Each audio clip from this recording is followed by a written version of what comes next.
Look, I didn't want to be a half-blood. If you're reading this because you think you might be one, my advice is close this book right now. Believe whatever lie your mom or dad told you about your birth and try to lead a normal life. Being a half-blood is dangerous. It's scary. Most of the time, it gets you killed in painful, nasty ways.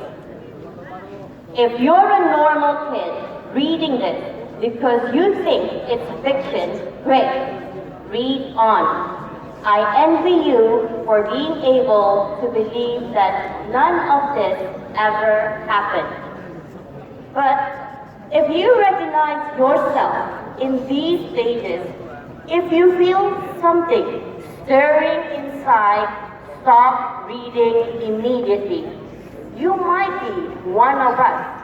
And once you know that, it's only a matter of time before they sense it too. And they will come for you. Don't say I didn't warn you. My name is Percy Jackson.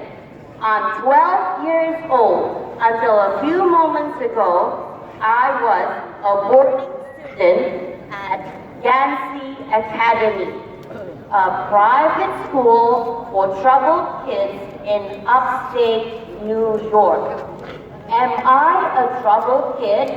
Yeah, you could say that. I could start at any point in my short, miserable life to prove it. But things really started going bad last May, when our 6th grade class took a field trip to Manhattan. 28 mental case kids and 2 teachers on a yellow school bus heading to the Metropolitan Museum of Art to look at ancient Greek and Roman stuff.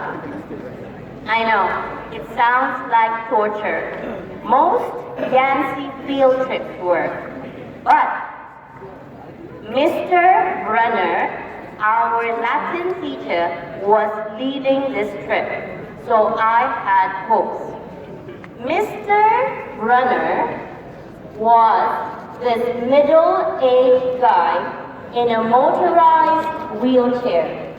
He had thinning hair and a scruffy beard and a gray tweed jacket, which always smelled like coffee. You wouldn't think he'd be cool, but he told stories and jokes and let us play games in class. He also had this awesome collection of Roman armor and weapons. So he was the only teacher whose class didn't put me to sleep. I hoped the trip would be okay. At least I hoped that for once I wouldn't get in trouble. Boy, was I wrong. See, bad things happened to me on field trips. Like at my 5th grade school, when we went to the Saratoga battlefield, I had this accident with a Revolutionary War cannon. I wasn't aiming for the school bus, but of course I got expelled anyway.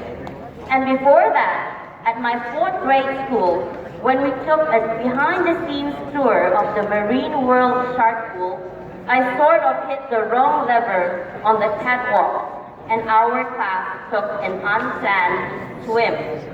And the time before that, well, you get the idea. This trip, I was determined to be good.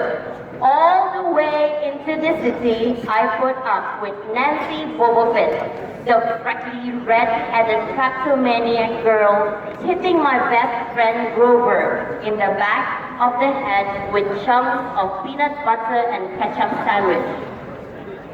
Grover was an easy target. He was scrawny. He cried when he got frustrated. He must have been helped back several grades because he was the only sixth grader with acne and the start of a wispy beard on his chin. On top of all that, he was crippled. He had a note excusing him from PE for the rest of his life because he had some kind of muscular disease in his legs. He walked funny, like every step hurt him. But don't let that fool you. You should have seen him run when it was enchilada day in the cafeteria. Anyway, Nancy Bobo Fit was throwing wads of sandwich that stuck in his curly brown hair, and she knew I couldn't do anything back to her because I was already on probation. The headmaster had threatened me with death by in-school suspension if anything bad, embarrassing, or even mildly entertaining happened on this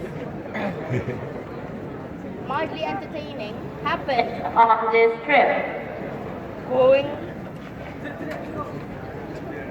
You move closer. I'm going to kill her, I mumbled.